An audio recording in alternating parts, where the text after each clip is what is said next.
नमस्कार दोस्तों।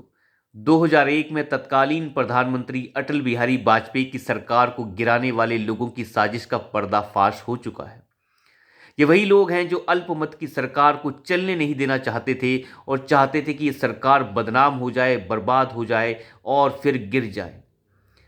इसी साजिश का हिस्सा बन गए अटल बिहारी वाजपेयी और अटल बिहारी वाजपेयी वो रीढ़ नहीं दिखा पाए, क्योंकि रीढ़ आती भी कहां से जब सरकार ही अल्पमत में चल रही थी। उस अल्पमत की सरकार को पूरी तरीके से गिराने के लिए जो साजिशें रची गई, उनके ऊपर से पर्दा उठ चुका है। तहलका डॉट कॉम का 2001 का वो स्टिंग, जिसे तरुण तेजपाल ने और अरुण बहल ने और साथ ही साथ मैथ्यू सैमुअल्स ने मिलकर किया और भारत के रक्षा मंत्रालय को बदनाम कर दिया। उस समय के तत्कालीन रक्षा मंत्री जॉर्ज फर्नांडिस और भारतीय जनता पार्टी के अध्यक्ष बंगारू लक्ष्मण से लेकर मेजर जनरल एमएस आहलूवालिया को बदनाम कर दिया गया। ये आरोप लगाए गए कि एमएस आहलूवालिया ने रिश्वत ली है और रक्षा सौदों में जो है धांधलेबाजी की है और इन्होंने रिश्वत खाई है। लेकिन ये सब होता रहा, बंगारू लक्ष्मण भी गुजर गए और जॉर्ज फर्नांडिस बदनाम हो गए।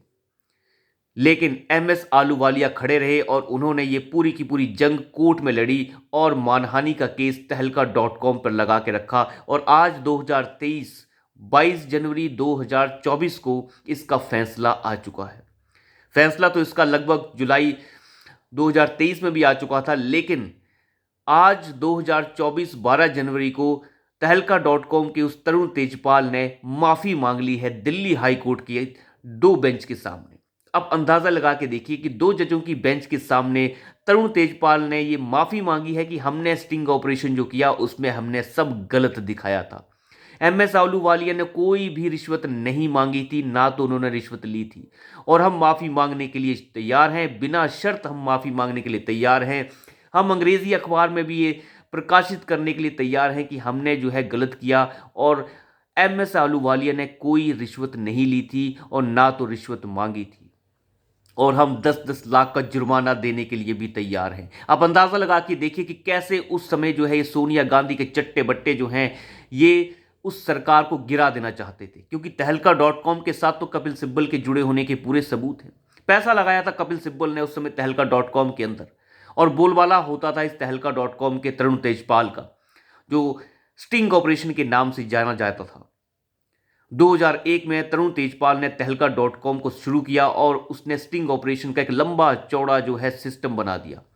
और 2001 के अंदर वेस्ट एंड के नाम से उन्होंने एक ऐसी स्टिंग ऑपरेशन शुरू किए जिसमें बताया गया था कि रक्षा सौदों के अंदर सरकार ने बहुत ज़्यादा रिश्वत ली है और रिश्वत मांगी है और रिश्वत खाई है। और रक्षा सौदों में जो सरकार ने किया है उसी का स्टिंग बनाकर पूरे देश में दिखाया गया, जिसे तहलका डॉट कॉम पर दिखाया गया और साथ ही साथ जी टीवी पर दिखाया गया। इसके बाद से प्रधानमंत्री अटल बिहारी वाजपेयी की सरकार जो है पूरी तरीके से कांपने लग गई थी, क्योंकि उस समय स्टिंग का दौर नया नया था और स्टिंग देखने के बाद लोग बिल्कुल हैरान हो जाते थे कि कौन पैसा खा रहा है, कौन नहीं खा रहा है। लेकिन उस समय सारे के सारे स्टिंग जो है फर्जीवाड़े पे आधारित थे। स्टिंग्स में कुछ इस तरीके से लोगों को लुभावित किया गया था, उनके मुंह से वो चीज़ें उगलवाई गई थी और चीज़ों को ऐसे सिस्टम की तरीके से सेट किया गया था और इसमें सेक्स का प्रयोग भी किया गया था। यानी महिलाओं का इस्तेमाल भी इन स्टिंग ऑपरेशंस में किया गया था आगे के अफसरों को लुभाने के लिए। अब देखा जाए तो एक तरीके से आप ये कह सकते हैं कि ये स्टिंग्स जो थे वो टोटली फ्रेम्ड स्ट्रिंग्स थे, इनको पूरी तरीके से फ्रेम किया गया था।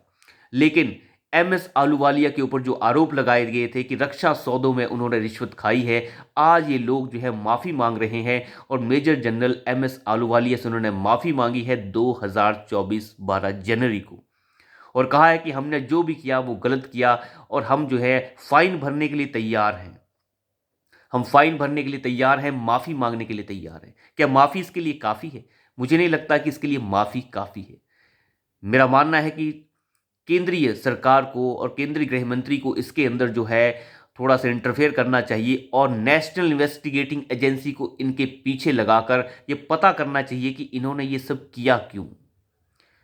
ये सब उन्होंने किया क्यों? झूठे स्टिंग उन्होंने क्यों किए? ऐसा कौन था जो उनसे ये करवा रहा था? मात्र माफी मांगने से काम नहीं चल जाएगा। आपने सबको बर्बाद कर दिया। बंगारू लक्ष्मण उस समय के जो है भारतीय जनता पार्टी के राष्ट्रीय अध्यक्ष थे, उनकी हालत क्या हो चुकी थी, ये हर कोई जानता है, किसी से छुपा हुआ नहीं है। वो बदनाम इतने हो चुके थे कि अपना मुंह छुपाते फिर रहे थे। तो अंदाज़ा लगा के देखिए। और उस समय की तत्कालीन ये भारतीय जनता पार्टी के अटल बिहारी वाजपेयी की सरकार इतनी मजबूत नहीं थी कि इन लोगों के साथ खड़ा हो पाए। अटल बिहारी वाजपेयी जानते थे कि ये सब झूठ है, लेकिन खड़े होने का दम नहीं था। 2002 के दंगे भी उसी बदनाम करवाने का एक हिस्सा थे कि कैसे अटल बिहारी वाजपेयी की साख को खराब किया जाए, क्योंकि प्रधानमंत्री मोदी की उस समय की जो इमेज थी वो इतनी बड़ी नहीं थी कि उन्हें कोई बदनाम करे। उस समय वो नए नए चीफ मिनिस्टर बने थे, लेकिन बदनाम करना था उस समय अटल बिहारी वाजपेयी को। और प्रधानमंत्री मोदी ये अच्छे से जानते थे। उस समय वो चीफ मिनिस्टर हुआ करते थे गुजरात के। तो मैं आपको बताऊं, इस तहलका.com जो है, इसके ऊपर 2023 में जुलाई के अंदर ही फैसला आ गया था, उन्हें दोषी करार दे दिया गया था। और उस समय दिल्ली हाईकोर्ट की एक जज की बेंच ने उन्हें 2 करोड़ का जुर्माना लगाया था। लेकिन इन्होंने जुर्माने के खिलाफ जो है दिल्ली हाईकोर्ट में ही अगेन से दूसरी बार फिर से अपील की। तो अपील के बाद 2 जजों की बेंच ने ये फैसला लिया है कि फिलहाल वो 10-10 लाख जुर्माना भरेंगे, माफ़ी मांगेंगे, और उस माफ़ी को जो है वो अखबारों में प्रकाशित भी करेंगे। साथ ही साथ इसके ऊपर कितना जुर्माना लगना है उसके ऊपर और बहस जारी रहेगी, और लगभग 2 महीने बाद 3 महीने बाद इसकी दोबारा से सुनवाई होगी कि रकम ये कितनी होगी। तरुण तेजपाल का कहना है कि मैं इतनी बड़ी रकम नहीं भर सकता, मैं बर्बाद हो जाऊंगा। बर्बाद तुमने सबको कर दिया और अब तुम बर्बाद हो रहे हो। पर मुझे लगता है कि माफ़ी मांगना और फाइन लगाना ये काफ़ी नहीं है। इनके ऊपर जो है क्रिमिनल केस फाइल करने की आवश्यकता है, क्योंकि ये देशद्रोह है। आपने एक मेजर जनरल को बदनाम किया, और वो भी रिश्वत लेने जैसे आरोप उस पर लगा दिए। आपने आरोप लगा दिए कि रक्षा सौदों में उन्होंने रिश्वत खाई है। इस तरीके की बदनामी कोई आर्मी अफसर नहीं सह सकता। कल को कोई भी उठकर चला आएगा और ऐसा स्टिंग कर दे जिसमें जानबूझकर लोभ लुभावने मामले जो हैं दिखाए जा रहे हो किसी को, तो इसकी वजह से तो पूरा का पूरा सिस्टम ही बदनाम हो जाएगा। तो मुझे लगता है ऐसे लोगों के ऊपर नकेल कसने की आवश्यकता है। और कैसे ये सारे के सारे षड्यंत्र रचे जा रहे थे, यहां से कुछ अंदाजा लगता है कि आज ये लोग माफी मांग रहे हैं। ये सब के सब जो है एजेंडाधारी हैं। तहलका.com ने जो मजा लेकर इतना पैसा कमाया, करोड़ों की प्रॉपर्टी इस आदमी ने बनाई। जगह जगह जो है तहलका तहलका तहलका के ही बोर्ड्स होते थे। खैर, वक्त सभी का आता है। आज इनका वक्त खत्म हो रहा है। आज बंगारू लक्ष्मण की आत्मा को शांति मिलेगी, कैसे वो बदनामी की आड़ में ही मारे गए। तो अभी के लिए इतना ही।